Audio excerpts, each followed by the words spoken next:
नमस्ते भैया बहन। आज इस वीडियो में हम लोग मैथिली शरण गुप्त की एक कविता पढ़ने जा रहे हैं जिसका शीर्षक है उद्बोधन। कविता पढ़ने के पूर्व मैथिली शरण गुप्त के विषय में एक छोटी सी जानकारी हम लोग ले लें। मैथिली शरण गुप्त का जन्म झांसी के चिरगांव में सन 1886 ईस्वी में हुआ था। इनके पिता सेठ रामचरण जी भी एक श्रेष्ठ कवि थे। इनकी मृत्यु 1964 ईस्वी में हुई। ये राष्ट्रवादी कवि थे। इन्होंने राष्ट्रीय कविता लिखी है। हमारे पाठ्य पुस्तक में जो उद्बोधन शीर्षक कविता दी गई है, यह कविता भारत भारती से लिखी गई है। भारत भारती की रचना उन्होंने 1912 ईस्वी में की, जो संशोधित रूप से 1914 ईस्वी में हमारे पास आया। भारत भारती पुस्तक की प्रसिद्धि के कारण ही महात्मा गांधी ने इन्हें राष्ट्र कवि की उपाधि दी थी। भारत भारती की रचना इन्होंने 3 खंड में की है: अतीत खंड, वर्तमान खंड और भविष्य खंड। अपने पाठ्य पुस्तक में जो कविता ली गई है उद्बोधन, यह भविष्य खंड से ली गई है। यह कविता स्वतंत्रता संग्राम में इतनी प्रसिद्ध थी कि हमारे क्रांतिकारी इसे प्रभात फेरियों में गुनगुनाते हुए जाते थे। यह कविता उस समय जितनी प्रासंगिक थी, आज भी उतनी ही प्रासंगिक है। तो भारत भारती के विषय में थोड़ी सी जानकारी मैं आपको दे देती हूँ। यह कविता उस समय लिखी गई थी जब देश स्वतंत्र था। गुप्त जी ने इस रचना में स्वदेश प्रेम को दर्शाते हुए वर्तमान और भावी दुर्दशा से उबरने का समाधान ढूंढा है।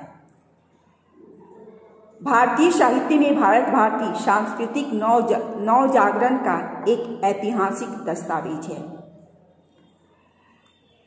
भारत भारती की रचना गुप्त जी ने क्यों की, इस संदर्भ में उन्होंने प्रस्तावना में स्वयं विचार दिया है, जो इस तरह है: भारत के पूर्व और वर्तमान दशा में अंतर है। प्राचीन काल में भारत ज्ञान, कला, कौशल और सभ्यता में संसार का शिरोमणि था। भारतवासी सारे संसार को दिशा देते थे, पर वर्तमान में वे पराया मुख देख रहे हैं। क्या हम पतन की ओर चले जाएंगे? संसार में ऐसा कोई काम नहीं है जो सिद्ध न हो सके, पर इसके लिए उत्साह की आवश्यकता है। कवि ने इस रचना में इसी भाव को रखा है। जैसे कि मैंने बताया कि यह काव्य कृति 3 खंड में है: अतीत, वर्तमान और भविष्य। तो इसकी अतीत खंड में भारतीय इतिहास पर गुप्त जी ने गौरव व्यक्त किया है। वर्तमान खंड में नैतिकता पतन, अव्यवस्था और आपसी भेदभाव से जूझते देश की दुर्दशा का वर्णन किया है। भविष्यत खंड में उन्होंने अपने ज्ञान, विवेक और विचारों की सीमा को छूते हुए समस्या का समाधान ढूंढने का प्रयास किया है। तो इस तरह यह भारत भारती 3 खंडों में विभाजित है। हमारे जो कविता उद्बोधन है, यह भविष्यत खंड से ली गई है, जो राष्ट्रीय भावना से ओतप्रोत है।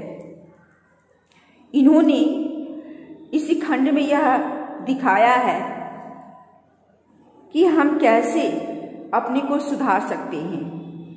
जैसे उन्होंने कहा है, हम कौन थे, क्या हो गए और क्या होंगे अभी, अर्थात क्या होंगे अभी, यह भावना इस कविता में अवतरित होकर आई है।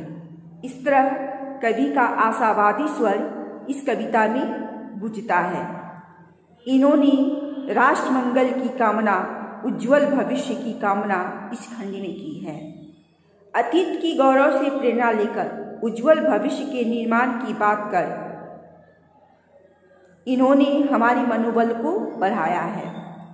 वर्तमान भले ही निराशा से भरा है, पर भविष्य में पुनः हम अपने गौरव को दृढ़ निश्चय से प्राप्त करेंगे। यही भाव इस कविता में आई है। तो स्वतंत्रता काल में जितनी प्रासंगिक यह कविता थी, आज भी यह कविता उसी तरह प्रासंगिक है। यह कविता ओजगुण संपन्न है, चूंकि कवि ने हमारे अंदर उत्साह का संचार किया है।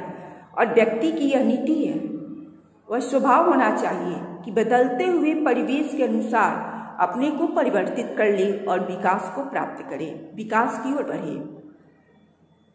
यह नहीं कि हम कौन थे और क्या हो गए, इस पर रोना रोए, बल्कि हमें क्या होंगे अभी, इस पर विचार करना चाहिए। तो आइए सबसे पहले हम लोग कविता का वाचन करें। संसार की समर स्थली में धीरता धारण करो, चलते हुए निज इष्ट पथ में संकटों से मत डरो। जीते हुए भी मृतक सम रहकर न केवल दिन भरो, वर वीर बनकर आप अपनी विघ्न बाधाएं हरो। बैठे हुए हो व्यर्थ क्यों, आगे बढ़े ऊंचे चढ़ो, है भाग्य की क्या भावना, अब पाठ पौरुष का पढ़ो। है सामने का ग्रास भी मुख में स्वयं जाता नहीं, हाँ ध्यान उद्यम का तुम्हें तो कभी भी आता नहीं। रखो परस्पर मेल मन से छोड़कर अविवेकता, मन का मिलन ही मिलन है, होती उसी से एकता। तन मात्र के ही मेल से मन भला मिलता कहीं, है बाह्य बातों से कभी अंतःकरण खिलता नहीं। जर दीप तो देकर हमें आलोक जलता आप है, पर एक हम में दूसरे को दे रहा संताप है।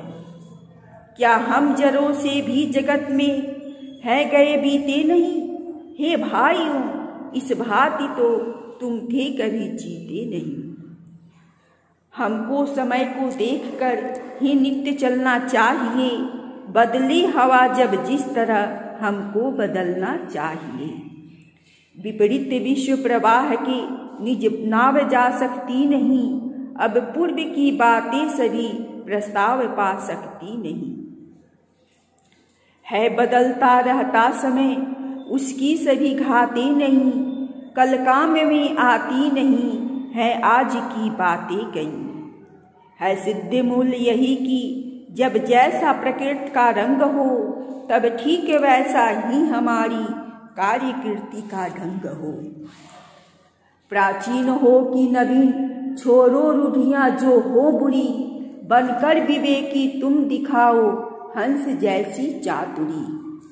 प्राचीन बातें ही भली हैं यह विचार अलीक है, जैसी अवस्था हो जहां वैसी व्यवस्था ठीक है। सर्वत्र एक अपूर्व युग का हो रहा संचार है, देखो दिनों दिन बढ़ रहा विज्ञान का विस्तार है। अब तो उठो क्या पढ़ रहे हो व्यर्थ सोच विचार में, सुख दूर जीना भी कठिन है श्रम बिना संसार में। तो इस तरह मैथिली शरण गुप्त की इस कविता को हम लोगों ने देखा। निसंदेह यह कविता जो है उत्साह से उत्प्रोत है और बदलते हुए समय में हमें नए विचार को अपनाने की प्रेरणा दे रहा है। इस कविता के दूसरे खंड में हम लोग भावार्थ देखेंगे और इसे हम समझेंगे। धन्यवाद।